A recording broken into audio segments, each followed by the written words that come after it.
Hello and welcome everyone to DRJ's first town hall discussion. I'm Bob Arnold, president here at Disaster Coverage Journal. Thank you for taking some time out of your busy Friday to participate with us here today. As the world continues to deal with the massive impacts around COVID-19, we thought we'd bring together some industry experts to address some of the most pressing topics around the crisis. The topic for today's session is reputational management through crises. We do have a few defined questions already, but we're looking for questions from our audience as we move through the discussion today. Please locate the question panel on the right-hand side of your screen. We'll get to as many of these as we can today. And if we don't get to your question, we plan on posting the answers to all of them as much as we can to the new DRJ forum. You can find it at drj.com. Now to introduce our panel and to help moderate us today in the town hall will be Vanessa Mathews. Vanessa is the founder and chief resilience officer at Asfalis Advisor. Vanessa is an experienced in risk mitigation, crisis preparedness, business continuity, and terrorism mitigation. Plus, she is a self-proclaimed foodie, travel enthusiast, and pet lover, but we'll get into that later. So with no further introductions, I'd like to welcome and turn the mic over now to Vanessa.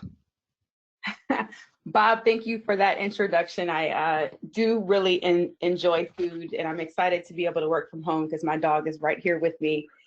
So I'm really excited about today's topic, and we have two wonderful speakers and panelists. And what's even better about this is I've had a chance to build a relationship with them prior to this webinar. So I think this is going to be really amazing. I'm going to start with Mike Mooney. I met Mike a couple of years ago. He's got a background in reputation management, and it stems from NASCAR. And so if you guys subscribe to our Business Resilience Decoded podcast, you would have probably heard of one of his podcast sessions. But Mike, if you could, can you share a little bit with the attendees? What's your background and what do you do? Well, great question. I think my kids are asking that question more these days since they've been home. What do you actually do, Dad? But before I get into that, I just want to say thank you, Vanessa, to you and Bob and the team at DRJ for putting on this type of a town hall at a time when we need to be coming together and continuing to learn and grow from collective insights and thoughts. So first off, thank you, for that.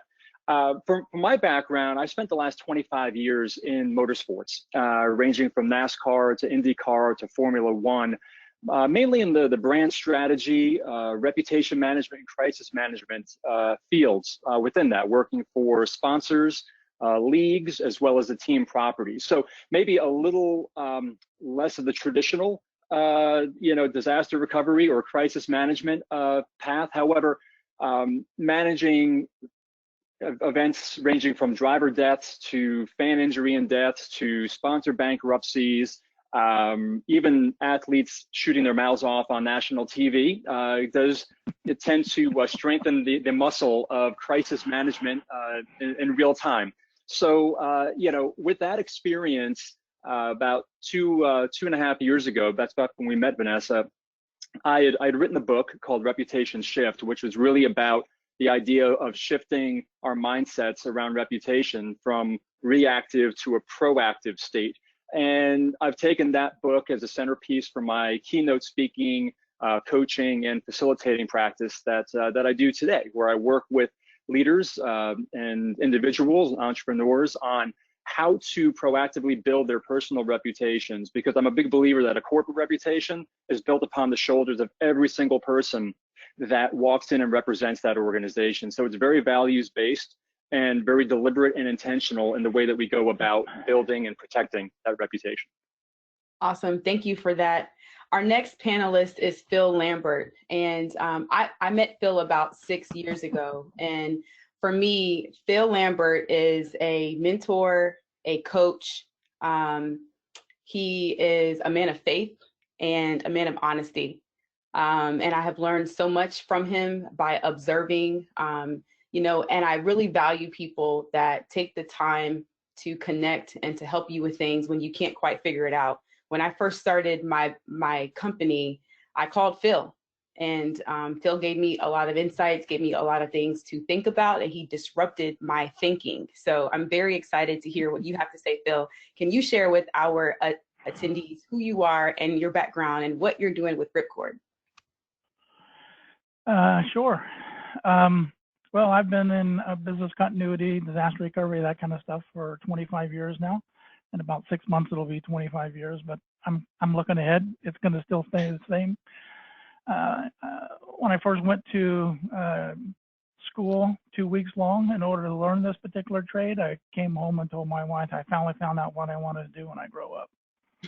So been working in business continuity, served as a director of resiliency in a sense for 2 Fortune 500, actually Fortune 300 companies. And 14 years ago, spun out of there and started a Ripcord Solutions. Ripcord Solutions provides a tool that practitioners can use, and this is e-learning tool, so that a practitioner can use this tool to train the rest of the organization, not only to train them, but to engage them, equip them, and to empower them into participating into the program itself. My son, Paul, kind of leads up the training aspect. As for me, my job continues to change all the time.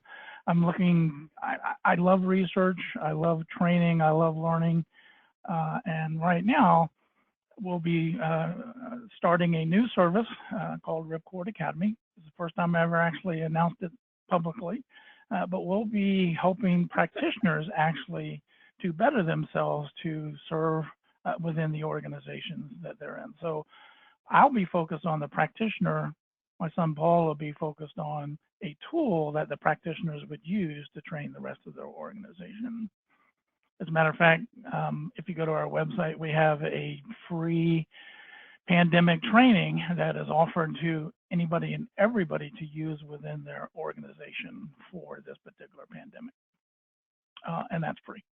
So go there, take a look, and if you want it, just sign up for it. Either just take it or sign up for it, either one, if you want your logo on it. So that's what I'm doing so far. I did want to mention one thing, though. I am not a reputation expert or subject matter expert by any stretch of the imagination. My expertise comes in business continuity. My job as a practitioner, and all of our jobs as a practitioner, is not to be the expert in a particular area like reputation or HR or even facilities or IT. It's to ensure that we have the right people, the right documentation, and the right resources so that they can work on what needs. So in reputation, we have to make sure that there's some kind of communication, marketing, public relations, whatever unit or whatever business unit works on their reputation, making sure that they're crisis ready in a sense to respond to something like that. That's our job, is to make sure that they have the right people, the right tools, and the right techniques and strategies and so forth to respond to something like that. So just wanted to let you know that that's what I specialize in. So that'll be my perspective today. I love that. Thank you so much. So we're going to get started with Sure. a few questions that Bob will send our way. And just to level set with the audience, we're going to be chiming in and taking your questions in periodically. So we're looking forward to you guys contributing to the conversation and asking questions that you have for Phil and Mike.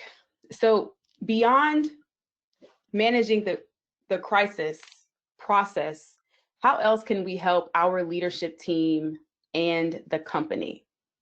Mike, I'll start with you. What is your reaction to that question? Yeah, I think it's a great setup question there, because oftentimes in crisis, as practitioners, we focus on the process, getting more intel, get the process, keep the process rolling, get the information out, keeping that communication chain rolling. But I think it's also important as leaders in these recovery efforts to be mindful of other elements too, and to be able to help our leadership and teams, even in the sense of mindset, right? I think it's really easy during times of crisis to get sucked into the emotion of the crisis, of what's happening in that moment. And the emotion can actually derail the efforts of keeping us moving forward and keeping the process of recovery, or wherever stage we're in, moving in the right direction. Now, I mean, emotions are natural.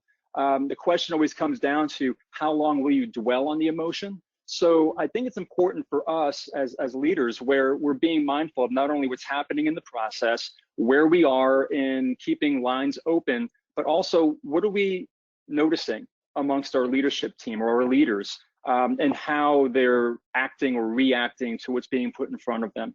There's a story I'll share. It reminds me, back in 2001, Dale Earnhardt Sr., who was an icon driver for NASCAR, was killed in the last lap of the Daytona 500. And in the weeks following that, there were a lot of meetings in NASCAR, and there was one in particular when the founder's son, Bill France Jr., was having a very senior level meeting and was emotionally just charged and was in a tirade about what was happening to the sport and how they were being unfairly accused of safety issues, et cetera, and the business was going down. And in the moment, one of his senior counsel said to him, "With all due respect, Mr. France, being pissed off isn't a strategy."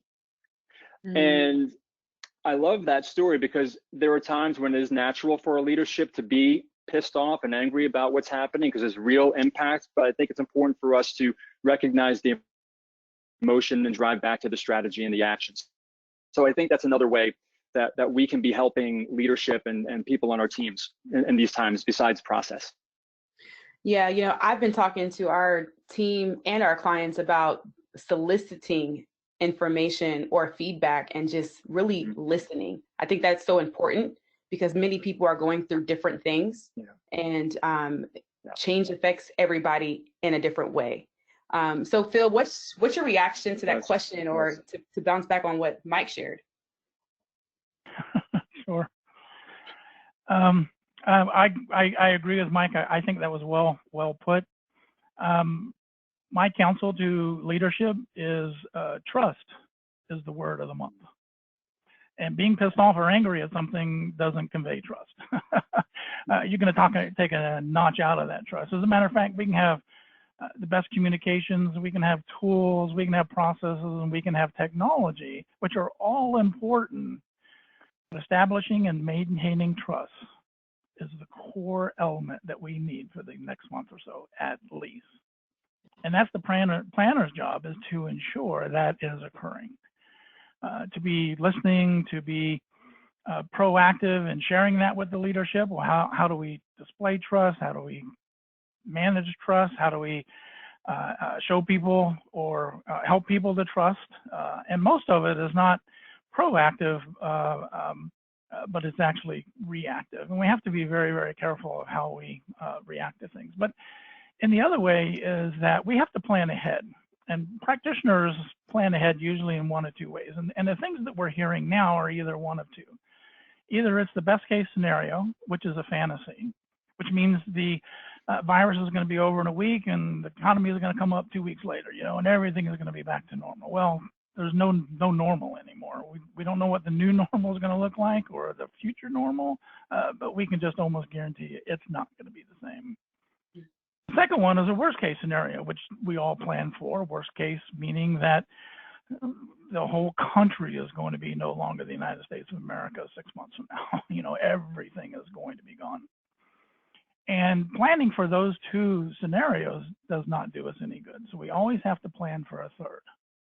That third scenario looks like innovative, creative, collaborative of people who are planning. Okay, it's not going to be the worst case. It's not going to be the best case, but what are 2 or 3 options in between those that we need to plan for? And I guarantee you should plan for at least 3 different time frames. What are we going to plan for this week? Worst case, best case, somewhere in the middle. What are we going to plan for 2 to 4 weeks from now? Best case, worst case, somewhere in the middle. And then what is it going to look like 4 to 12 weeks from now? Best case, worst case, and somewhere in the middle. That would be my counsel, to ensure, to encourage, to facilitate that occurring within the senior leadership, middle management, who's ever in charge of this crisis, to make sure that they're doing these things. Thank you, Phil. So you said trust is the word of the month. And from your perspective, how can a practitioner display or show trust? Like, what does that look like? Well, be very careful what you say. Be very careful of those things that you tweet or retweet. That it represents who you are and who the company is. Oftentimes, especially right now, people are incredibly fearful, and the most fear occurs when the future is unknown. If we know the future, some of that fear resides a little bit. But because we don't know what the future like, even a week or 2 weeks from now, I mean, again, it's either one or the other is the kind of the way we're viewing it. It's very easy to say things, to think things without really calculating the impact that it's going to have on other people. So anytime that you, and this is one thing I believe that the culture in America is not very good at. In all of our interactions with other people, we don't know the impact that we're having on those people. And we need to pay attention to the impact that we're having on those other people. It's not that you don't break trust, but if you find that you do, you resolve it somehow or another. And trust is being confident. Trust is displaying something that together we can shoot for, like a vision on how we're going to work through this thing together. I mean, that's a big word right now, that we're all going to go through this thing together, which is great.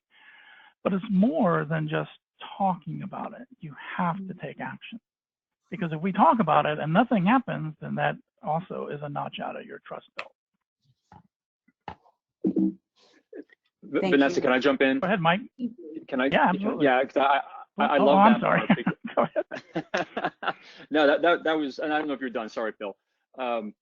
But that's great. You know, trust, and I love the notch in the belt because it's something that's so vital today, and it's, again, you know, it's hard to earn and easy to break. But I'd learned years ago that trust is comprised of two things, and that's character and competence. And as I'm thinking about that question you asked, Vanessa, of like, what are things that we could be doing today? Completely agree with Phil's point, you know, on how we're acting and interacting, and maybe with a look towards what are we doing that's building trust in our character, and then building trust in the competence of the work that we're able to do. You know, so I would have that as an add to Phil's answer. Thank you. All right, we'll look at another question, and for the attendees, please, we want to hear from you. We want to take some time to make sure we're addressing your questions, and so I would love it if you guys can fill up the Q&A session right now with any questions that may be burning. So we don't want to come across as opportunistic. It's a really great point. But what are some ways that we can create opportunities to build reputation in a crisis? Mike? Wait, so you're saying that buying 18,000 bottles of Purell and storing them in my storage unit is not the way to build a good reputation? I saw that on the news. Would that be considered opportunistic? You know, yeah, of course. You know, I think that's a great question, because I'm a big believer that in every crisis there is opportunity, but there's a very fine line in ways between being opportunistic and seeing and seizing opportunity. Hopefully our moral compasses are guiding those decisions. But if you look at it, you know, opportunity to provide new business solutions, opportunities to innovate your services, to inspire others, to support others, that's in the opportunity space. The opportunistic is the area where it just, you know, it reeks of people taking advantage of others, of building on their fear and the anxiety and breaking trust, right? So I think the first step in that to look at opportunity is to recognize that in this current climate, money is no longer the currency that we are working with. And obviously, you know, I'm not talking about just financially for your company, but I'm talking about right now, it is about relationships, and it's about trust, and it's about support, authentic support, and emotional connections right now, because so many people are hurting. So, you know, I see these times as there's something that we used to use in the sports world of creating emotional souvenirs.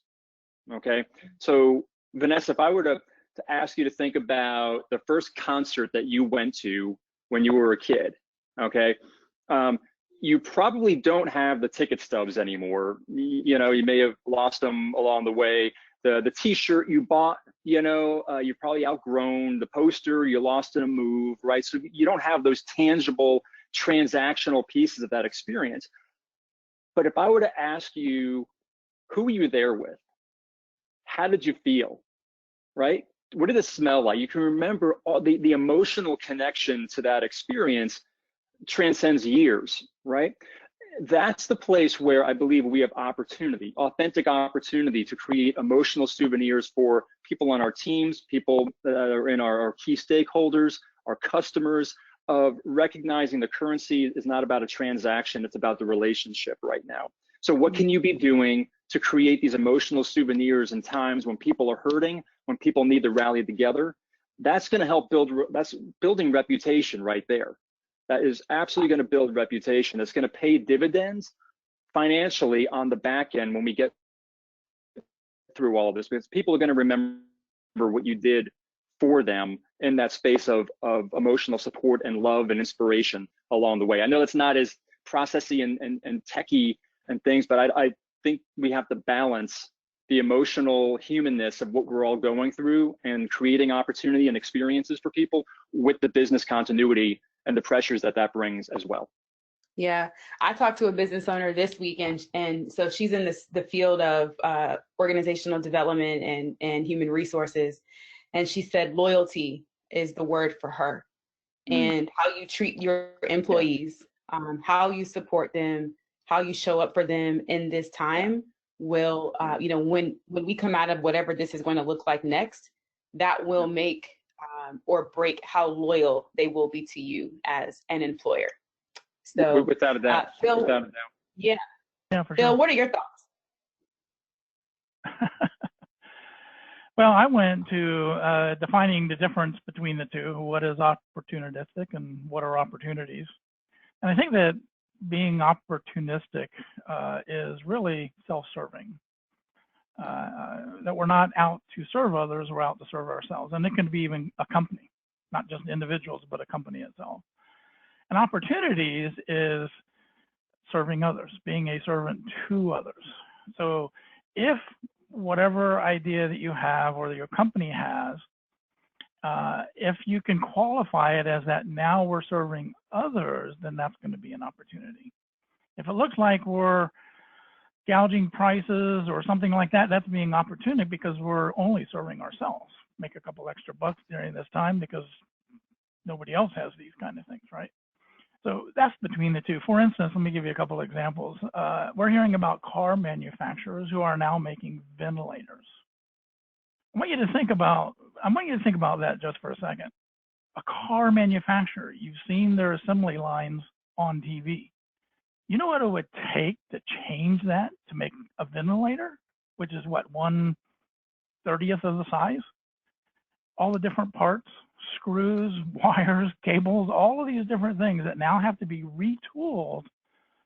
Not that we're making the plastics or that all the stuff that is inside, but this is a whole new parts depot.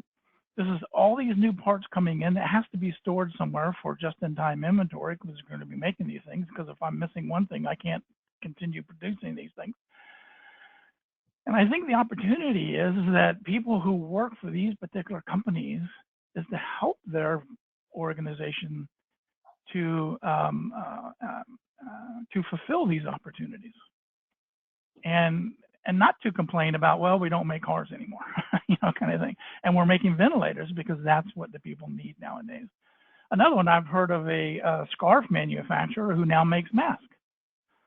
Seems a little bit simpler than making ventilators, but even still, just as viable and just as honorable to change what I'm doing making scarves to now making mavs for people. The other thing I think that might come in here, let's bring this home just for a second, meaning that what do you see within the organization of the good things people are doing for other. Even the employees, peer-to-peer, the managers who are really taking it to the 10th level and working with, their employees, working from home, communicating with them 2 or 3 times a day, and giving them whatever they need to do this. Because let me just mention this for a second. We've all planned, and it's really kind of crazy, work from home is a strategy. So we got people working from home 2 or 3 days a week, but now it's been like 2.5 weeks. So how sane are we? Are we not so crazy now because we've been home that long? We haven't had that interaction. We haven't had the handshakes or the hugs or whatever you do at work kind of thing. Maybe not hugs anymore, but working from home is incredibly stressful. And the longer we're going to be working from home, the more stressful and unhealthy it will be for a lot of individuals. Some won't suffer at all. Others will suffer some. So what are we doing to help others? And not only what are we doing, but promoting those opportunities even within the company by shouting out those people and what they're doing, I think would really help the company to be set up to taking advantage of the opportunities that might come their way versus being opportunistic during a time of crisis. I love that.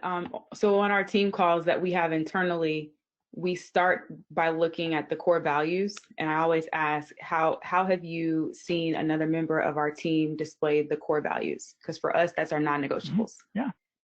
And it's really, really great to hear the team acknowledge other people and things that they're doing behind the scenes that we have no clue about.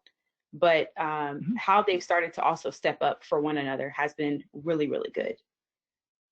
So I like that on focusing on the good, because I think people need hope. I always say too, there's education and information.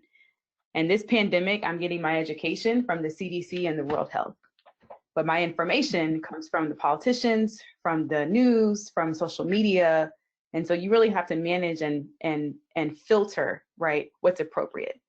So what are you guys seeing? A bigger filter than you've ever needed before, actually.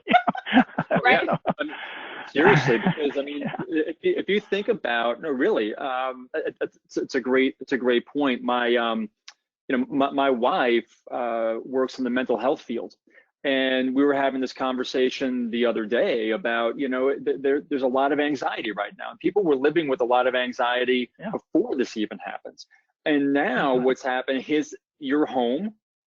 Your world is turned upside down. You have this opportunity to watch 24/7 news outlets. You're seeing it on your phone and social media. That's just dialing up people's anxiety, in so many different ways. And Phil, you're spot on, man. Is we've got to find these ways to be connected as a team and to find ways to really be there for each other. Because this isn't the way we're wired to be connected like this. Even though we're connected, and it's wonderful, thank you technology, but there is still that need. So I think that there's going to be a longer tail on this for sure in terms of what the workflow would look like and what people are going through right now. Yeah. So I have a question from the audience, and I'm so glad you asked this question. So here's the elephant in the room, right? Many people in the disaster recovery journal base are either going to probably be a practitioner from maybe less than 2 years of experience to over 25 years of experience. You probably have some software providers that do some level of software. And then you have a whole bunch of consultants and people who do crisis management, crisis communications, business continuity, IT disaster recovery. So this question is, how do we continue to market our services without looking like we don't care about the current COVID-19 scenario? So Phil, I'm going to start with you. What do you think about that? Who are you starting with, me? Yeah, Phil. Okay.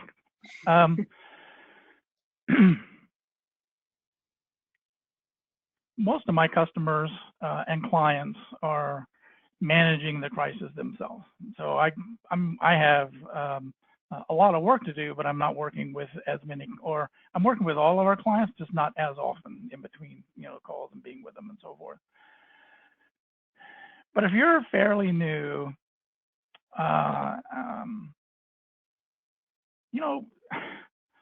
the thing that I've always, if I don't know much the thing that I always do is I just go and start asking questions and look for opportunities where I might be able to help.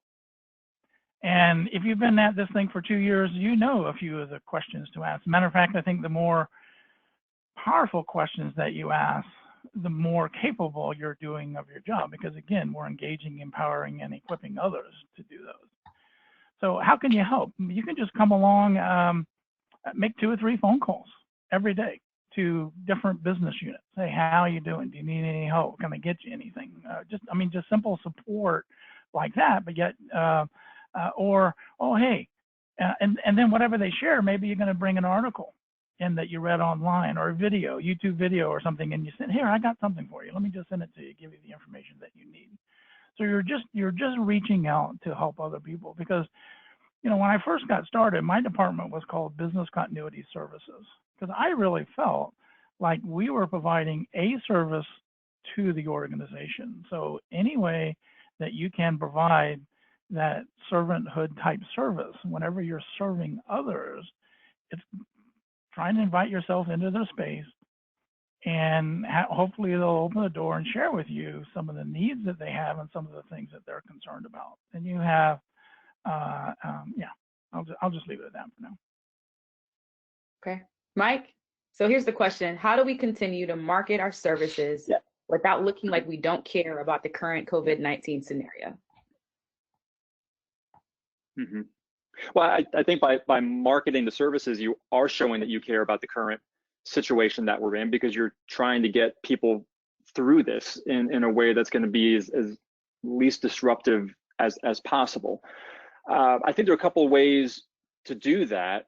You know, you can look at the operational side and say, listen, I'll do this work for you for a discount or reduced price or for nothing. I see a lot of people and my colleagues now in the speaking and the consulting or facilitating side saying, I'm not charging anybody for these resources or for this webinar or for, you know, this this program that can help you. So there's an operational component to it. But I would also agree 100% with what Phil had said. This selling today is no different in a way than selling any day. And if you're trying to sell a service versus a solution that you know someone needs, you are going to seem opportunistic in whatever market or environment that you find yourself in. So, you know, just echoing Phil's point is going in and asking smart questions, showing you care, building trust, following up with insights and information that they're interested in, and just demonstrating that you truly care about them as individuals and their company. Then they'll come back and ask you, hey, can you help us with this? Can you help us with that? Or maybe it's after the fact, but the fact that you were a partner or seem to be a partner with them during this crisis, I think will go a long way to continuing to sell and market your services, because there is a need. There's an absolute need today for it. And we have to understand that that's okay. You know, that's opportunity, but how you go about it and the style in which you do it, I think will speak volumes about your values and how you work with and treat with those people. Absolutely. So while DRJ advances the next slide, here's another question that we have. How do you gain employee or customer trust when that is tough to gain in these times of uncertainty and fear? So I'll ask Phil, because the piece I also want to add to that is we're also in a virtual environment. So I don't have the luxury of shaking your hand anymore, right? So how do you gain and maintain trust? Ask the question again. You said you were going to change the slide, so I thought we were going to go to that particular question, but I think the one you asked is different. She's throwing curveballs at us now. She's throwing curveballs. Yeah, I know. Curveball. All right. Yeah. So the question from the audience is, how do you gain employee or customer trust when that is tough to gain in these times of uncertainty and fear? Don't be uncertain or fearful. I mean, seriously, don't feed the uncertainty and the fear that is going on. And I'm not saying to show up with all the confidence in the world that everything is going to be great. I think Mike touched on this just a second ago when he says, you know, approach them with sincerity that you want to help. and that you're there to serve them in a sense. That's what actually builds trust. If they get a sense that you are going to be opportunistic, or even, I don't, to get back to that selling question, I don't think there's any selling going on right now by anybody other than the essentials of life. I mean, we need those kind of things, but and I've talked to a lot of the BC Tool guys and some of my clients and things like that, and budgets and all these other kind of, everything is just on hold. Now,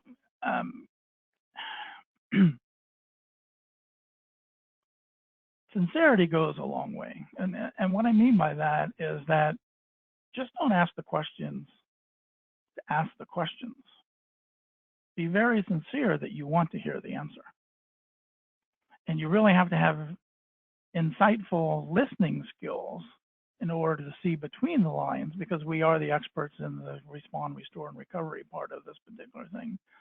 And as they're talking and sharing what they are, listening intently. You can take notes if you want to, but I would say no if you can't take notes and listen at the same time, because listening right now is probably the second word of the month for me, trust and listening. And if you really listen, you'll see some and you'll hear some things that you would be able to serve them with either more information or something like that. So, yeah. Can I recommend a book? Absolutely. That's why we're here. Okay, it's called The Speed of Trust by Covey. It's his son, not the big guy, but The Speed of Trust by Covey. They say that no business is done anywhere without a level of trust, without a huge level of trust, by the way. So anyway, that's a book I would recommend. Awesome, thank you, Mike. Yeah, I would also recommend that book as well. Phenomenal book on the power of trust and the impact it has not only in relationships, but then what it does to drive business. I would say that this really gets back to the basic credo of know your audience. In order to build trust, you need to know what they're looking for and what they need. And when you understand what they need, then you can deliver or work to deliver that to them with sincerity, right? With honesty. And I also believe another word that I'll throw in there, maybe to add on to Phil's word list, is transparency.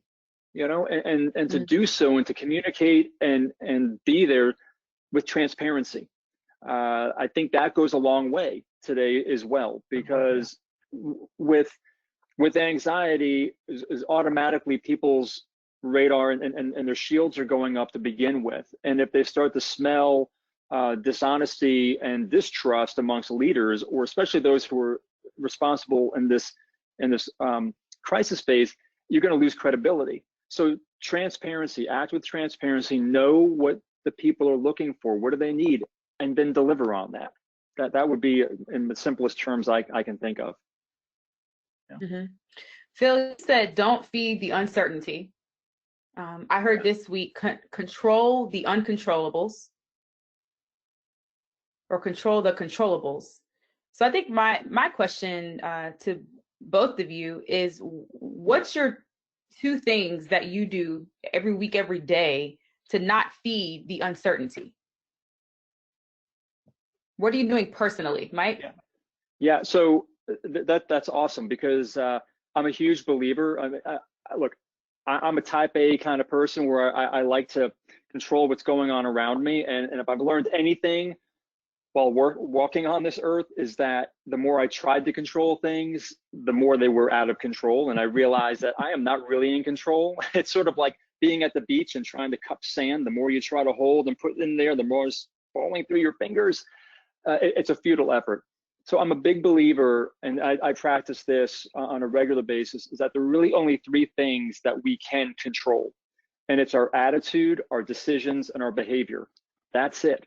We've got to start from the inside and work from the inside, approach the world from the inside out, not the outside in. So that's what I work on as often as I can. That gets back to mindset, but attitude, decision, and behavior. That's all I can control here. That's it. Got it. Phil, how do you not feed the uncertainty?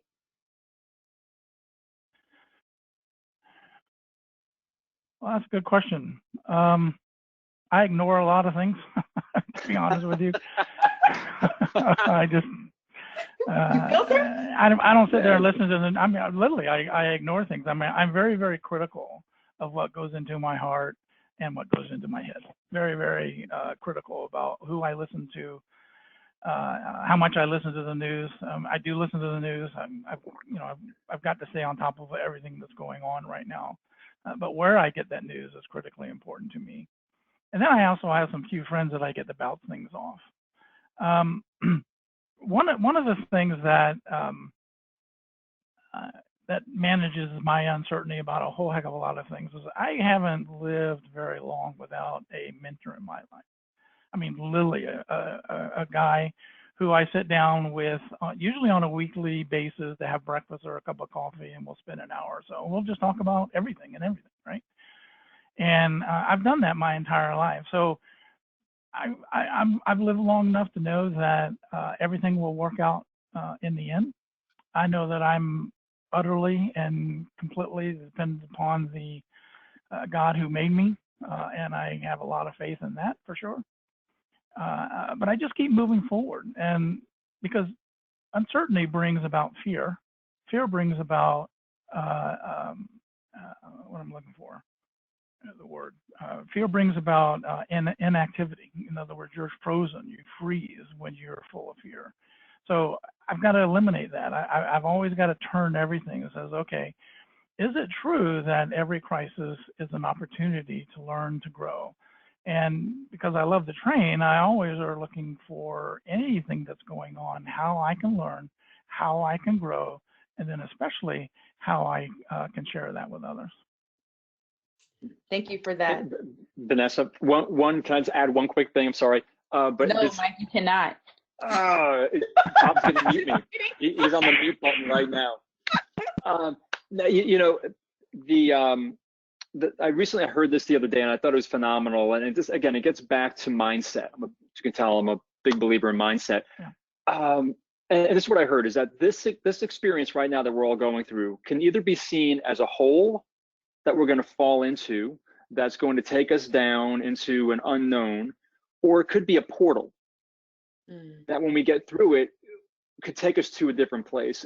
We could be different people. We could interact differently, but it's all in how we decide to look at this. And I think that gets back to your question of how do we not feed the fear? How do we stay out of the anxiety? Well, let's take this time to invest not only in others, but also ourselves, and maybe look at this as a portal to Phil's point of continuous learning and sharpening the saw and getting better at our craft, to then take us to a better, different place.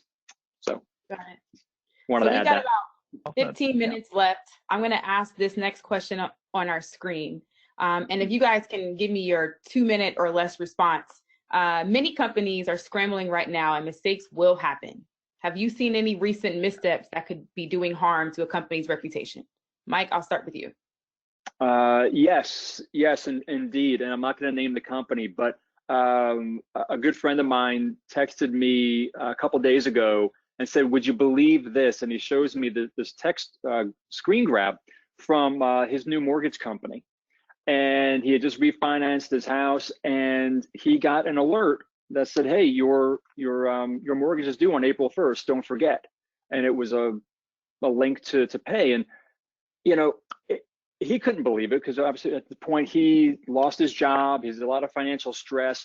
But what that pointed out to me was from a business continuity and a communication standpoint, is that we're often focused on social media and instant communication, outbound and proactive, that we also need to be mindful of what communication is being sent to our customers through automated systems. Right? Let's not forget the automated piece of that, because what made sense 3 months ago to, hey, here's a reminder, you got to pay your mortgage, was fine at that time. But today sent out is absolutely tone deaf and insensitive. So again, not going to name the company, but maybe it's just something as a reminder for us, if you do have automated communications with your customers or field, that you review what is scheduled to go out and is it still appropriate. I love that. Thank you. Phil? First of all, I think we have too much of a perfection attitude, believe it or not. And then we don't expect people to make mistakes. We expect them to be perfect. So first of all, the first thing we need to do is expect that people will make mistakes, okay? So I've learned as a consultant that if I make a mistake, or if I'm working with somebody else and they make a mistake, how do they go about resolving that mistake? That's the key, is how do you resolve a particular mistake? If you think of the BP oil spill, there was a lot of mistakes by the president of the company and what they said, and it's very tough, right? And yeah, I mean, he just shared what he felt, but but anyway, I will name one. Just last night, I heard that 3M is shipping, literally have a number of ships shipping their PPEs to other countries. And the only reason I named it because it was on the news last night, right?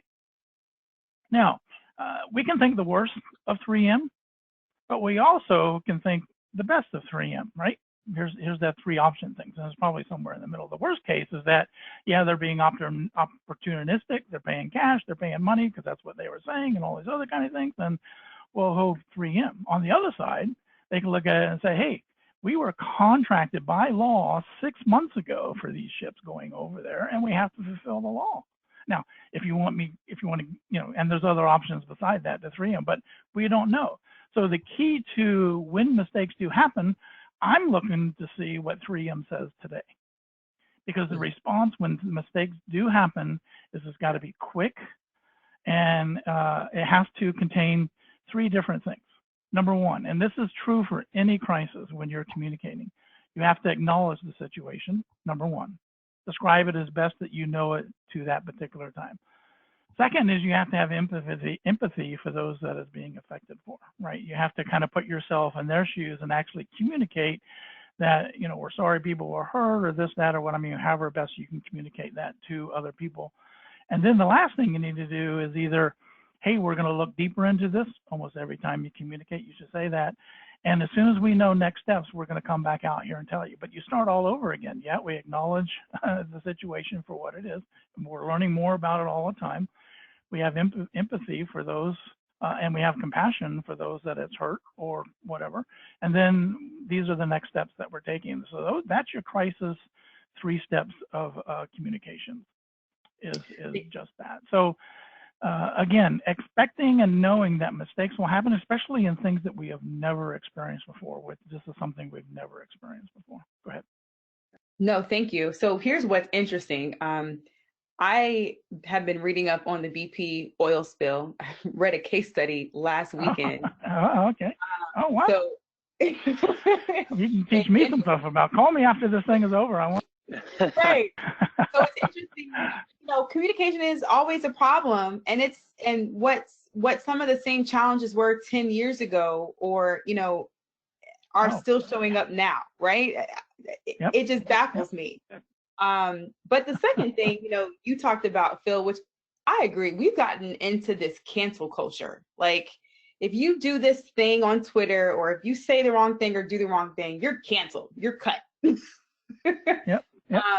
And it's created a culture in our society. Mm-hmm. Yeah. And so I was on a call with the client, and she said, we were on a call and somebody's kids ran and jumped into the screen monitor, because kids are kids. Like, to them, it's day as usual. I'm at home with mom and dad, and the person on the other end of the call started apologizing, and she was so embarrassed by her children. And she said, my executive spoke up and said, stop apologizing for being normal. Yeah. You're at home with your kids and your husband. Yeah. Stop apologizing. People might as well get used to it. Kids are going to be in business nowadays because they're at home, and so is the parents, right? So they're going to be part of business and business calls. Yeah. I get my dog barking in the background all the time. I literally, outside of my office, I had to put a chair out there because my dogs will randomly just come and bust through the door, and I'm like, no, I can't have this now. Neighbors out there. But you're right.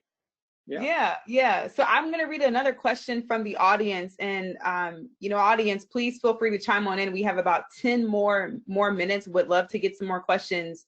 So here's one that came up. How do we build the skills and capabilities of human resources to serve the people with the motto of caring in crisis? Most HR teams were not prepared for this.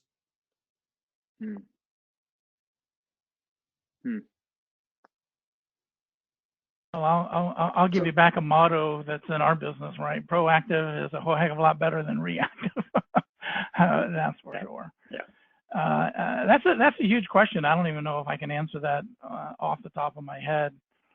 I think the first thing that needs to happen within organizations and even within HR, IT, because the internet is being challenged by its limitations. I know some of the conference providers are being challenged by their limitations, and so because everybody is online these days, right? So the first thing I would do is a post-mortem. And I wouldn't even wait until the whole thing is over. And like I mentioned to you before, there's these 4 different levels of planning that we need to do this week, 1 to 4 weeks, 4 to 8 weeks, or 4 to 12 weeks, something like that. So even a week or 2 from now, I would actually do a post-mortem. And I even saw a LinkedIn posting today where it says, hey, practitioners, journal every single day right now, because we are going to want to look at the lessons learned. And that would be number 1 for your particular organization. I mean, because we all have crisis communications plans that not only are for the communications department, but also for HR and things. And it depends on where that lies. Working with people is HR's responsibility. So, and I would go to HR, do a postmortem. I would go to facilities and do a postmortem. I'd go to IT and I would go through, especially the ones that practitioners are aligned with, often within every organization, and do a postmortem. What did we do right? What did we do wrong? What could we change in the future? And then I would take that information, and you can do a SWOT analysis too. What were our strengths? What were our weaknesses, opportunities, and threats along the way? But I would do that several times, and I would journal myself, but I would get other people involved in that. And then from there, once we see where these weaknesses are, we can shore them up with some kind of training or tool or something in the future so that this doesn't happen again. Thank you, Phil. I mean, Phil nailed that. The only thing I would add to it, honestly, is the phrase that came to my mind was, building the plan as we're flying it. A lot of people feel like that right now. So those weekly check-ins, to Phil's point on doing the postmortems instead of after, do it every week. But I'd also add in there that as leaders, we have to ensure that we're creating the space and giving the grace for people to have made mistakes during that week, so they are willing to share, and then we can learn from that as well. So I would just say that definitely building the skill is by doing the work, quite honestly. So review the work and give people that space to be able to share where they may not have been at their best, or maybe a mistake was made, because you need to get better. And you're going to have the opportunity the next day and the day after that, because we don't know how long this is going to be going on. So you're going to have the opportunity to put those lessons into play. That's going to build the skill for the long term. And that's what we got to keep in mind. We're very focused on right here and now. Don't know how long it's going to be, but we have to understand as leaders and for our organizations, we have to be thinking long game. What are we learning today that's going to help us get through this and be better on the other side? And it's not just the business, it's our teams and our people. So that's what I would think there. That's a really, yeah. So there's 5 areas of impact that I've seen as a result of this pandemic. 1 is the individual level. 2 is the company level. 3 is the client level. 4 is the industry level. And 5 is the world level. So individual, company, client, industry, and world. So my question is about the business continuity industry and the reputation of that. So, I've heard some practitioners say, hey, our preparedness efforts helped the leadership team navigate through this. I've heard some that said it hasn't helped anything. And I wonder, what is the reputation of the industry after this? So I'm interested in your thoughts, Phil. We have 5 minutes left, and so if you guys could give me your few thoughts that you have on that. You really want my thoughts? I'll take 2 minutes. I read a posting online too that kind of said, "We told you this was coming," and all the different things why, we can't get buy-in at every level within the organization. And I almost posted back, well, whose responsibility do you think that is? Because it's not the senior leadership's responsibility. I think it's our responsibility. So the industry will have the reputation that the people are willing to work for, the practitioners that are willing to work for, because there's nobody else who's going to fight for you for this. Now, they'll and in every case, it goes, and in this particular post, it also said, well, maybe we can get their buy-in and participation. Well, this is motivated by fear. As soon as fear is relieved, then they're going to stop, giving you the budget and the time and the energy in order to participate in this program. So, so basically what I'm saying is that during this time, like Mike said, let's work on ourselves, how we can communicate the value that we're contributing to the day-to-day operation, not just for that someday event, because that's what the senior leadership call it, that someday event that's going to come. Well, here it's right now. So over the next 6 months or a year or even 2 years, our industry is going to spike, and there's going to be a whole heck of a lot of people doing planning. But as soon as this thing subsides and we get back to some kind of new normal, then people are not going to buy into this anymore, right? People are not going to participate as much. So my point would be, let's be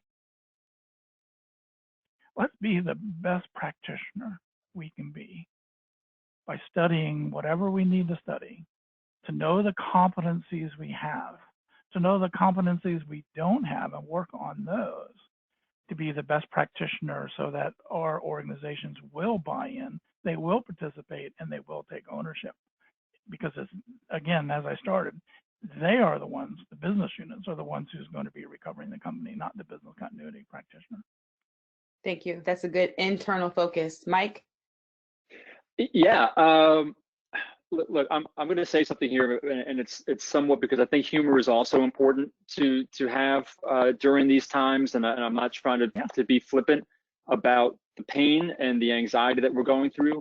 But I got to tell you, if you're in this industry right now, this is like a weatherman, like seeing hurricane season coming. This is your time. This is what we were built for. This is what we're here to do and participate and lead. So we have to look at it as, hey, we earn our reputations every single day. The question is, what did I earn today? And I believe, getting back to your question of what will the industry's reputation be? Well, it depends on what we do as practitioners. If we've been at the table and we have the respect of senior leadership because we're showing what we can do, then good. Reinforce it, stay there, keep getting better.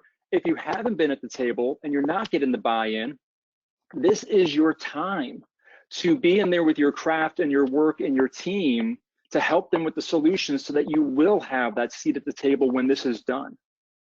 So I think this is our time, folks, and this isn't from an opportunistic standpoint at all, getting back to the earlier questions.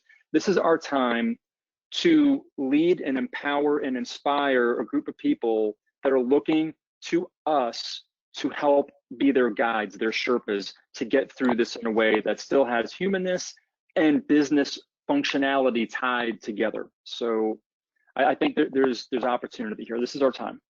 Thank you so much. So in closing, the few words that I heard were innovation, trust, sincerity, journal, and reputation.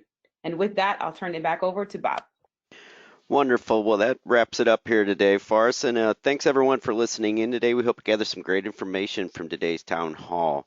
DRJ would also like to thank Vanessa, Phil, and Mike for their time here today. If you do have any additional questions, please contact Disaster Recovery Journal, or as mentioned earlier, you can visit drj.com with our new forum where we will be posting the questions that were not addressed here today, and we'll try to answer as many of these as possible after the webinar here, probably next couple days or so. So thanks again, everyone, and stay tuned for more DRJ town halls every Friday in April. So if you, Awesome. we also recorded these, so you can share them with your friends or colleagues if you wish to invite other folks. So again, appreciate Vanessa, Mike, and Phil's time here today, and thank you for joining us. That ends today's webinar. Thanks, Bob, for the invite. Take care, guys. Thanks so Thanks, much. guys. Appreciate it. Thank you.